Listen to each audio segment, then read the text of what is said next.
Anak-anak yang memiliki terlalu banyak mainan menghabiskan terlalu banyak energi untuk memilih mainan mana yang akan dimainkan, dan akibatnya tak dapat berkonsentrasi dalam bermain. Mereka menjadi mudah bosan dengan setiap mainan, dan kesempatan untuk menemukan variasi dalam memainkannya pun berkurang. Faktanya, penelitian menemukan bahwa anak-anak dengan lebih sedikit mainan cenderung terlibat dalam permainan lebih lama dan lebih kreatif dengan satu mainan.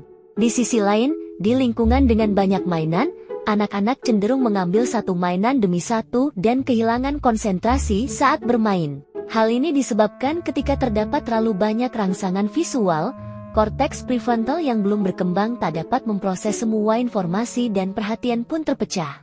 Jangan memberikan anak terlalu banyak mainan, dan simpanlah mainan yang tidak digunakan. Jika orang tua terlalu ikut campur dalam perilaku anak-anaknya, mereka akan tumbuh menjadi orang dewasa yang tak bisa berbuat apa-apa. Orang tua yang terlalu terlibat juga disebut helikopter parent, yaitu kecenderungan mereka untuk campur tangan dalam semua keputusan dan memecahkan masalah anak-anaknya. Akibatnya, anak-anak kehilangan rasa penentuan nasib, kemanjuran diri, serta kehilangan kesempatan untuk mendapatkan pengalaman yang diperlukan untuk menjadi mandiri. Mereka menjadi kurang yakin tentang tindakannya dan lebih berkemungkinan depresi di masa depan. Keterlibatan orang tua yang berlebihan membuat anak merasa tak dapat berbuat apapun sendiri. Orang tua perlu mengawasi anak-anaknya dengan menjaga jarak yang tepat. Banyak anak yang nakal memiliki orang tua yang terlalu tegas.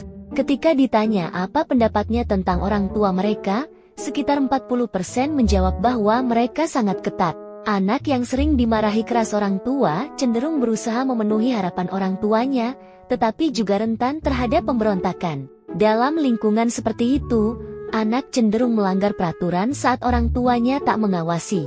Selain itu, sikap orang tua yang terlalu memaksa dapat menghilangkan rasa mandiri dan tanggung jawab anak, karena mereka dipaksa untuk mengutamakan perintah orang tuanya dibandingkan pilihannya sendiri. Akibatnya, mereka tidak mengembangkan penilaian mandiri dan lebih mudah terlibat dalam perilaku bermasalah. Penting bagi orang tua untuk bersikap mendukung daripada bersikap memaksa. Jika ayah terlibat aktif dalam mengasuh anak, anak-anak menjadi lebih bahagia, memiliki harga diri yang lebih tinggi, dan lebih stabil secara emosional. Dan anak-anak yang banyak berbicara dengan ayahnya cenderung memiliki lebih banyak teman. Anak yang menghabiskan banyak waktu bermain dengan ayah mereka dapat memiliki keterampilan kerjasama dan komunikasi yang lebih baik dengan orang lain. Penelitian menunjukkan bahwa anak-anak yang berbicara dengan ayah mereka selama 10 menit tiap malam cenderung berprestasi lebih baik secara akademis. Penting untuk membuat upaya dengan sadar untuk menghabiskan waktu bersama anak-anak setelah kembali ke rumah atau di akhir pekan. Memaksa anak-anak berhenti bermain dengan paksa dapat menimbulkan berbagai dampak negatif terhadap perkembangan mereka. Melalui bermain, anak-anak mengembangkan imajinasi dan keterampilan memecahkan masalah, belajar berhubungan dengan orang lain, dan memperoleh keterampilan pengaturan emosi. Secara khusus, waktu yang dihabiskan untuk bermain merupakan kesempatan berharga untuk mengembangkan konsentrasi.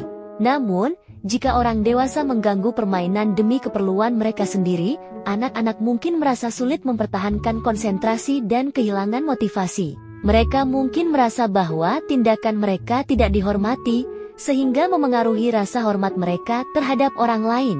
Pilihlah waktu yang tepat untuk berhenti, atau beritahu mereka 5 menit lagi sebelumnya sehingga mereka dapat mempersiapkan diri. Ketika bayi menangis pada orang asing, itu bukan karena mereka penakut, tetapi karena otak mereka sedang berkembang. Pertama-tama, bayi mulai merasa tidak nyaman pada orang asing sekitar usia 6 hingga 9 bulan. Selama periode ini, otak bayi Anda berkembang pesat, terutama dalam hal kesadaran sosial. Penelitian menunjukkan bahwa bayi yang menghindari orang asing memiliki rasa penasaran sekaligus rasa takut, dan itu tanda perkembangan baik. Dikatakan respons stres bayi meningkat ketika tiba-tiba digendong oleh orang asing atau ditempatkan di lingkungan di mana mereka tak dapat melihat orang tuanya. Jangan memaksa bayi Anda untuk terbiasa dengan orang lain. Tunggulah hingga ia menunjukkan minatnya sendiri. Pentingnya banyak berkomunikasi dengan anak, sehingga mereka menjadi kaya ekspresif. Dari kelima indera, pendengaran bayi adalah yang paling berkembang, dan sejak lahir mereka dapat membedakan suara ibunya. Dengan berbicara kepada anak Anda, misalnya saat Anda mengantikan popo untuk mereka, bahkan jika mereka tidak menanggapi, Anda dapat menghubungkan tindakan dengan kata-kata dan secara bertahap meningkatkan pemahaman mereka. Akumulasi ini berpadu dengan perkembangan kecerdasan dan tiba-tiba anak mulai berbicara. Dengan mengenalkan berbagai macam kata pada bayi Anda, kemampuan berbahasanya akan berkembang di masa mendatang.